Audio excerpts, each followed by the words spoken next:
பிப்ரவரி 14, 2019 India முழுவதும் காதலர் தின கொண்டாட்டத்தில் இருந்த அந்த நாளில் ஜம்மு காஷ்மீரின் புல்வாமா மாவட்டத்தில் ஒரு கோரமான சம்பவம் அரங்கேறியது.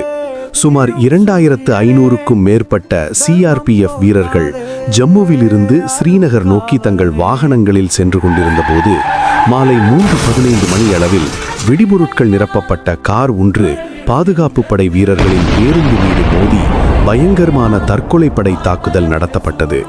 கண்ணிமைக்கும் நேரத்தில் நடந்த இந்த தாக்குதலில் 40 இந்திய வீரர்கள் வீரமரணம் அடைந்தனர்.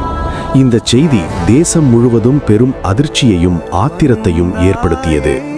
பாகிஸ்தானை தளமாக கொண்ட ஜெய்ஷ்-இ-முகமது அமைப்பு இதற்கு பொறுப்பேற்ற நிலையில் சரியாக 12 நாட்களில், அதாவது பிப்ரவரி 26 அன்று அதிகாலை இந்திய விமானப்படை பாகிஸ்தானின் பாலாகோட் பகுதியில் புகுந்து பயங்கரவாத முகாம்களை வான்வழி தாக்குதல் மூலம் அழித்து வீரர்களின் தியாகத்திற்கு பதிலடி கொடுத்தது. இன்றும் ஒவ்வொரு ஆண்டும் பிப்ரவரி 14ஆம் தேதி தேசத்திற்காக தன்னுயிர் ஈந்த அந்த மாவீரர்களின் நினைவை போற்றி இந்தியா தனது வீர வணக்கத்தை செலுத்தி வருகிறது. போன்ற கதைகளை தொடர்ந்து பார்க்க வேண்டுமென்றால் இந்த சேனலை சப்ஸ்கிரைப் செய்து வைத்துக் கொள்ளுங்கள்.